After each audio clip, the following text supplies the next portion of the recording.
Hello guys, ഇന്നത്തെ video Airtel SIM ഉപയോഗിക്കുന്ന പ്രവാസികൾക്ക് വേണ്ടി മാത്രമുള്ളതാണ്. എയർടെൽ സിം ഉപയോഗിക്കുന്ന നിങ്ങളുടെ പ്രവാസി കൂട്ടുകാർക്ക് ഈ വീഡിയോ ഷെയർ ചെയ്യുക, വീഡിയോ മുഴുവനായിട്ട് കാണുക. ഇതുവരെ എയർടെൽ സിം ഉപയോഗിക്കുന്നവർക്ക് സാധാരണ വാണിജ്യ റീചാർജ് മാത്രം ഉണ്ടായാൽ തന്നെ SMS വരാനും പോകാനും എല്ലാം സാധിക്കുമായിരുന്നു. ബാലൻസ് ഉണ്ടെങ്കിൽ കോൾ വരികയും പോവുകയും ചെയ്യും.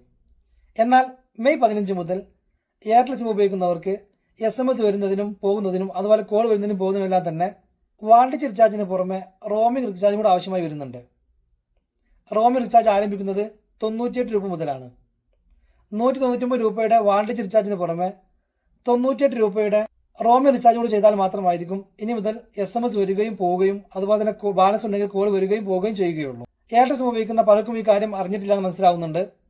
പലരും ഫെഡ് മൊബൈൽ ആപ്ലിക്കേഷൻ അതുപോലെ തന്നെ ഗൂഗിൾ പേ, ഫോൺ പേ സെറ്റ് ചെയ്യുന്ന സമയത്ത് SMS പോകുന്നില്ലാന്ന് പറഞ്ഞ് മെസ്സേജ് അയക്കുന്നുണ്ട്. അത്തരം ആളുകൾ ഈ ഒരു കാര്യം ശ്രദ്ധിക്കുക. സാധാരണ 199 രൂപയുടെ റീചാർജ് മാത്രം പോരാ, 98 രൂപയുടെ റീചാർജ് കൂടെ ചെയ്യേണ്ടതുണ്ട്. 199 രൂപയുടെ റീചാർജ് ചെയ്തതിന് ശേഷം അല്പസമയം കഴിഞ്ഞിട്ടായിരിക്കണം 98 രൂപയുടെ റീചാർജ് ചെയ്യേണ്ടത്. രണ്ടും ഒരേ സമയത്ത് റീചാർജ് ചെയ്യുമ്പോൾ 98 രൂപയുടെ റീചാർജ് സക്സസ് ആവുന്നില്ല എന്നുള്ള കാണാൻ സാധിച്ചിട്ടുള്ളത്. അതുകൊണ്ട് വാണിജ്യ റീചാർജ് ചെയ്ത് അല്പസമയം കഴിഞ്ഞതിന് ശേഷം മാത്രം 98 രൂപയുടെ റോമിംഗ് റീചാർജ് ചെയ്യുക. ഈ റീചാർജിന് പുറമെ SMS അങ്ങോട്ട് പോകണമെന്നുണ്ടെങ്കിൽ SMS പോകാനുള്ള ബാലൻസ് കൂടെ ഉണ്ടായിരിക്കണം എന്ന കാര്യം ശ്രദ്ധിക്കുക. അതായത് ഒരു മാസം ഇനി മുതൽ 297 രൂപയെങ്കിലും എയർടെൽ സിം ഉപയോഗിക്കുന്ന ആളുകൾ ചിലവാക്കേണ്ടി വരുമെന്ന് അർത്ഥം. കൂടുതൽ ചീപ്പായ സൊല്യൂഷൻ നോക്കുകയാണെന്നുണ്ടെങ്കിൽ നിങ്ങൾ BSNL മാറാവുന്നതാണ്.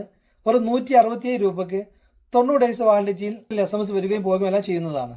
അപ്പോൾ ഈ വീഡിയോ പ്രയോജനപ്പെട്ടെങ്കിൽ ഇപ്പോൾ തന്നെ ഷെയർ ചെയ്യുക. ഇതുപോലെ പ്രയോജനപ്പെടുന്ന വീഡിയോസുമായി അടുത്ത വീഡിയോ വീണ്ടും കാണാം.